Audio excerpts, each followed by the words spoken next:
নমস্কার, তাপসী রান্নাঘরে সকলকে স্বাগত। শুরু করছি নতুন একটা দিনের নতুন একটা রেসিপি। আজ আমি আপনাদের সঙ্গে মজার একটা রেসিপি শেয়ার করব। ভীষণই টেস্টি একটা রেসিপি। পুর ভরার ঝামেলা ছাড়াই ডিমের পুরের কচুরি বা পরোটা। এই রেসিপিটি একবার বানালে বারবার বানাতে ইচ্ছা করবে। আর ভিতর থেকে যতটাই পুরে ঠাসা, উপরটা ততটাই ক্রিস্পি। এই রেসিপিটি ছোট থেকে বড় সবাই খুব পছন্দ করবে। সকালের জলখাবারে, রাতের ডিনারে বা বাচ্চাদের স্কুল অফিস টিফিন বক্সেও কিন্তু এই রেসিপিটি তৈরি করে দিতে পারবেন। বাচ্চারা ভীষণ পছন্দ করবে। তাহলে আমি রেসিপিটি কিভাবে বানালাম সেটাই আপনাদের সঙ্গে শেয়ার করব। চলুন বন্ধুরা, আর দেরি না করে রেসিপিটি শুরু করা যাক। এখানে একটা বোল নিয়ে নিয়েছি। এবার নিয়ে নিচ্ছি এই বাটির মধ্যে এক বাটি ময়দা। এই মাঝারি বাটির এক বাটি ময়দা নিয়েছি। আমার যতটা দরকার আমি ততটা পরিমাণে কিন্তু ময়দা নিয়ে নিয়েছি। নিয়ে নিচ্ছি পরিমাণ মতো নুন।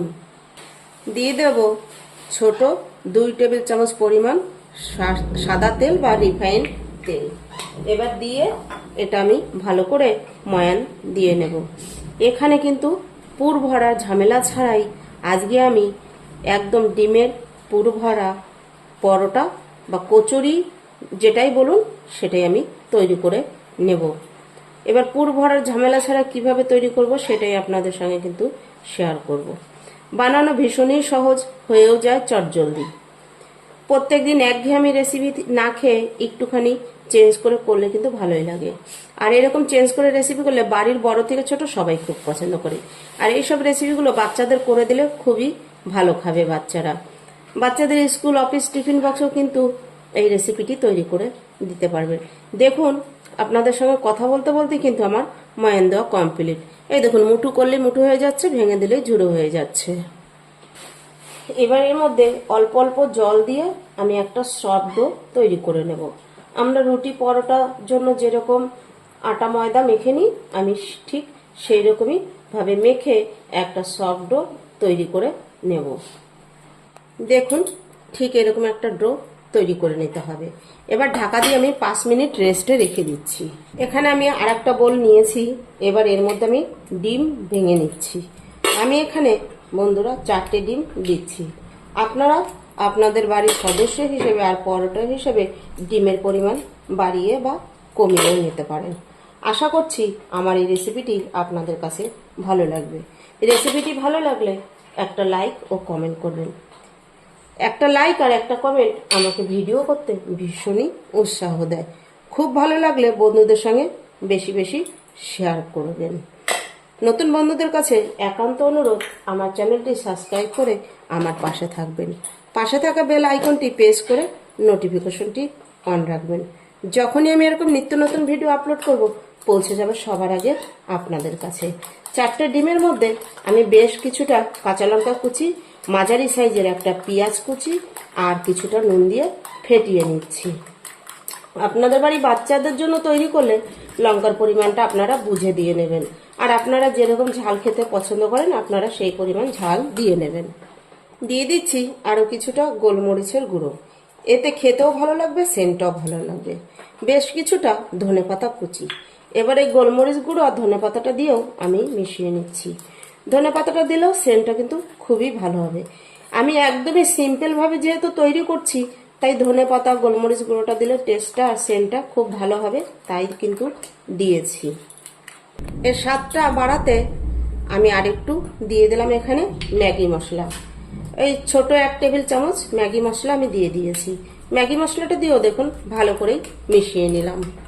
এবার আবার ঢাকাটা সরিয়ে ডোটা একটুখানি মেখে নিলেই হয়ে যাবে। খুব বেশি মাখার দরকার নেই। দেখুন আমি যেভাবে মাখলাম। এবার আমি দেখুন লুচি করি তার থেকে একটু সাইজে বড় আমি লেচি কেটে নিচ্ছি।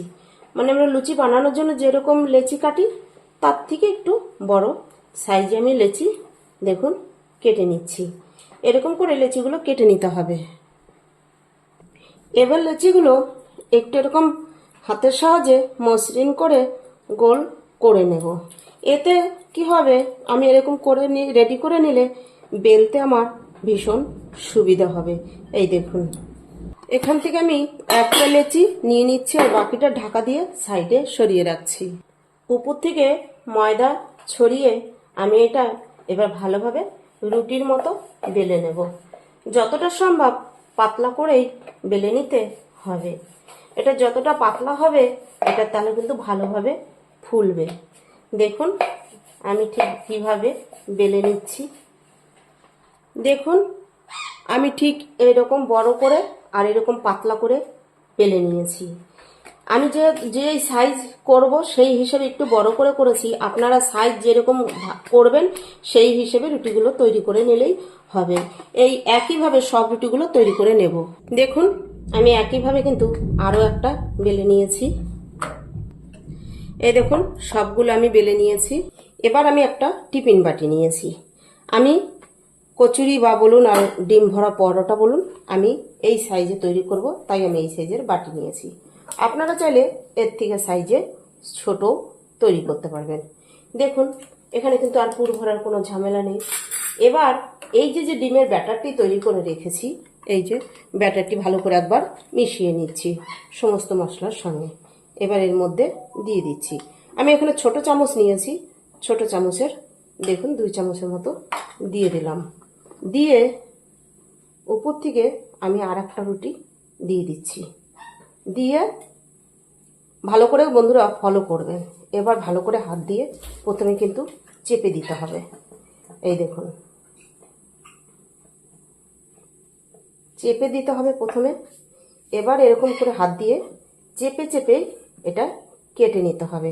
এই সাইডটা এরকম এই দেখুন ঘুরিয়ে ঘুরিয়ে চেপে চেপে কেটে নিতে হবে। তবে ফলো রাখতে হবে এটা কেটে যেন বাটির মধ্যে পড়ে না যায়। তার জন্যই প্রথমে কিন্তু একটু চেপে বাটির মধ্যে ভালো করে লাগিয়ে দিতে হবে বা বসিয়ে দিতে হবে।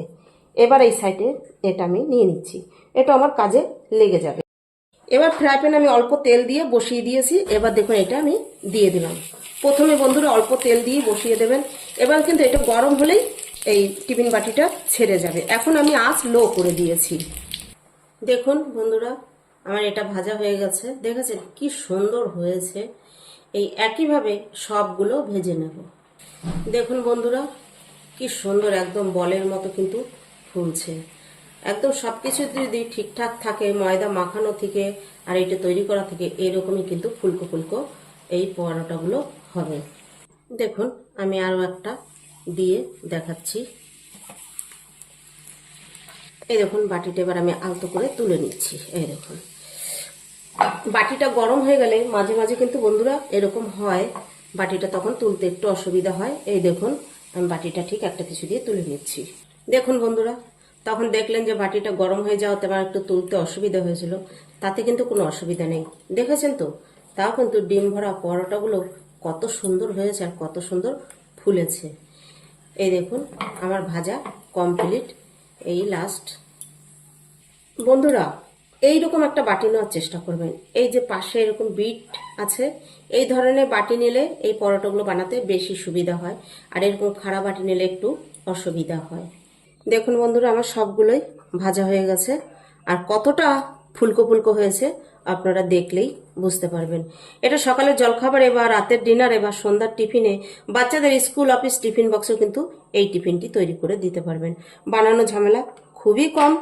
তবে আমি একটা কথা আপনাদের বলে দেবো বন্ধুরা, আমি প্রথমেই এই ধরনের বাটিতে বানিয়েছিলাম। এই ধরনের বাটিতে বানাবেন না, তাহলে হবে না, কষ্ট হবে, খুলে যাবে।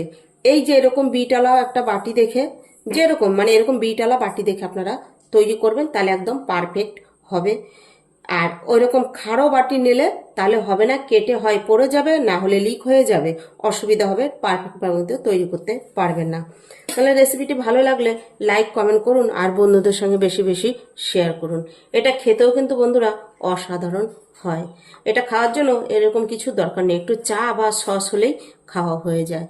আজ ভিডিওটি এখানেই শেষ করছি। ফিরে আসবো নতুন একটা দিনে নতুন একটা রেসিপি নিয়ে।